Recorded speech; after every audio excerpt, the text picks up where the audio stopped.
pessoal! Vamos começar hoje com mais um episódio de Saúde em Pauta.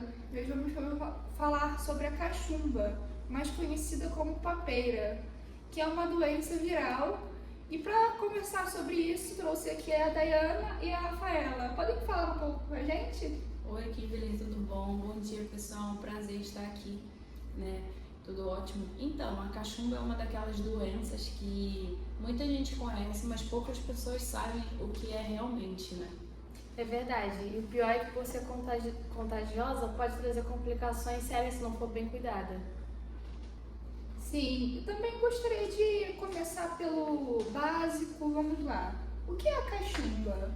Então, a cachumba nada mais é do que uma doença, né? Aliás, uma infecção viral que afeta principalmente as glândulas salivares, sublinguais e submandibulares. Está contida também no sangue e na urina, assim disseminando para o resto de todo o corpo, fazendo que fique aquele aspecto de inchaço e tudo mais, né? Realmente complicado.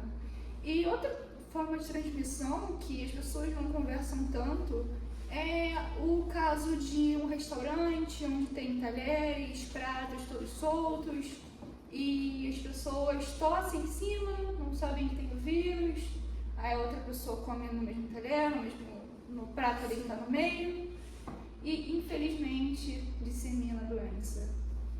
Exatamente. E os primeiros sintomas são a dor ao mastigar ou ao engolir. E também os sintomas de febre, dor de cabeça, fraqueza e, claro, aquele inchaço característico na região do pescoço. Também trouxe alguns casos aqui do Brasil. Em 2022, 3 anos atrás, houveram cerca de 2.000 pessoas procurando a unidade básica de saúde com sintomas de cachumba. 600 desses casos foram confirmados, o que é um número bem alto. E a maioria desses casos foi no Rio de Janeiro e em São Paulo, onde há uma concentração maior da população.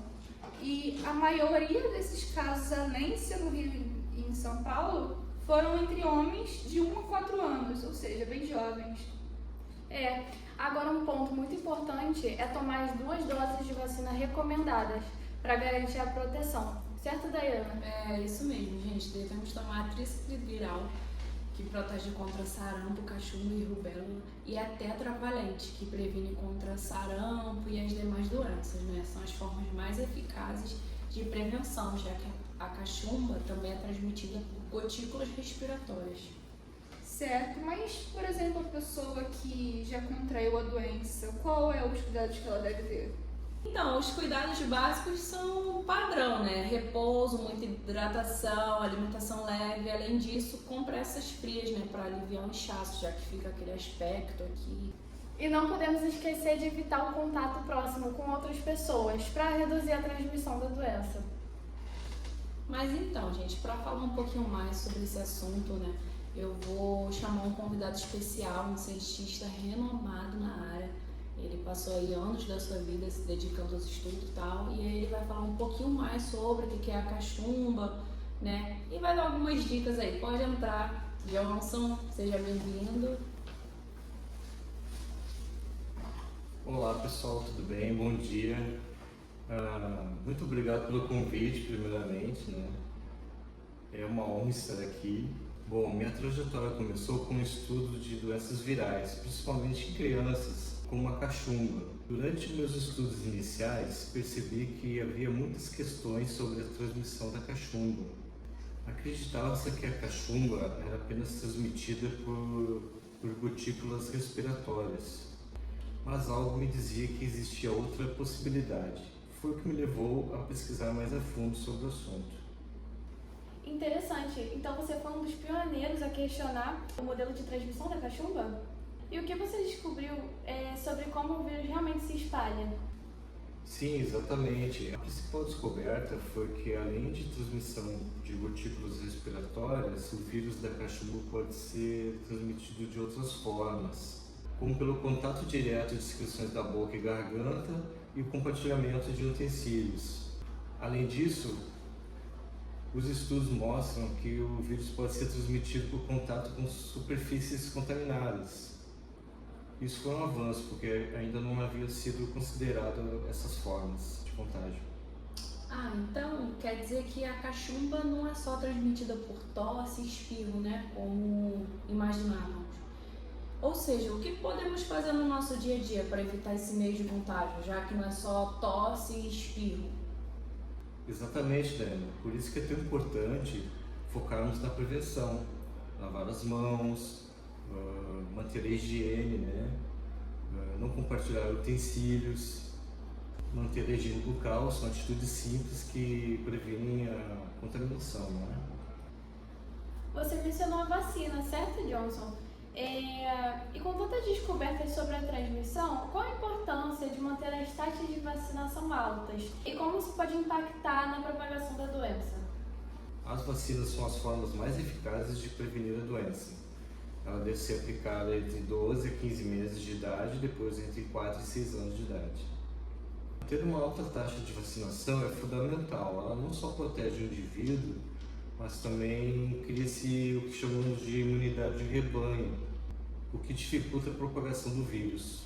Por isso, as campanhas de vacinação são muito importantes. Perfeito, Johnson. E aí, para finalizar, né, sobre a cachumba, assim, você tem alguma recomendação para os pais responsáveis quando, tipo assim, descobrir que seu filho foi diagnosticado com a doença? O que fazer? O que pode estar fazendo aí, né? Sim, Daiane. Em caso de diagnóstico positivo, o recomendado é fazer o isolamento da criança após 5 dias do inchaço das glândulas. É necessário também fazer a hidratação da criança, né? E se for necessário, administrar medicamentos para dor e febre. Claro que tudo com acompanhamento do médico. Obrigada, Johnson, por explicar sobre isso pra gente. Gostaria também de adicionar um assunto importante, que é a orquite. O pessoal conhece como a cachumba que desce. É uma inflamação testicular causada pelo vírus que é disseminado por todo o corpo, como a Dayana já tinha adicionado anteriormente. Pode falar um pouco com a gente sobre isso também, Rafa? Já vi matérias mencionando que a orquite começa uma semana após o edema do pescoço, causando dor, inchaço, vermelhidão e febre. Pode ocasionar também infertilidade, isso é verdade? Cerca de 30% dos homens não vacinados desenvolvem a orquite, já 7% de pessoas vacinadas ocorrem. E os casos de infertilidade são muito raros. Claro que tem que ser observado um repouso, né, quando ocorre a orquite. Entendi, Johnson. Muito interessante esse assunto. Mas quando a pessoa já desenvolveu a doença ou está com algum sintoma, qual exame é necessário ela fazer para diagnosticar? Para um diagnóstico preciso, é feito o exame RT-PCR, onde é coletada a saliva do paciente, identificado o RNA viral, que é composto de uma única hélice simples negativa, onde é identificado o vírus. Gostaria de adicionar um assunto importante sobre a vacinação. Como a Dayana mencionou, tem a tríplice viral e a tetravalente. Sim. São vacinas que previnem contra a cachumba e também algumas outras doenças.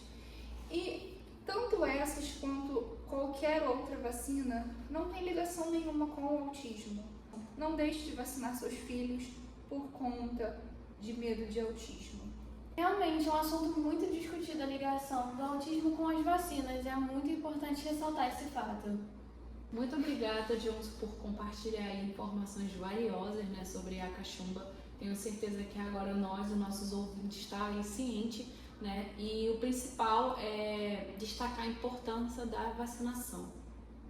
Agradecemos imensamente a sua presença. Muito obrigada. E você, ouvinte, que está nos acompanhando, não esqueça de sempre seguir as recomendações médicas, cuidar da saúde e, claro, manter a vacinação em dia. Até o próximo episódio, pessoal. E lembre-se, vacinação salva vidas. Se você sentir algum desses sintomas, procure um médico e siga as orientações. Cachumba pode parecer inofensiva, mas pode ter grandes complicações. Muito obrigada, pessoal. E lembrem sempre de se manter hidratados. Uma salva de palmas aí, gente.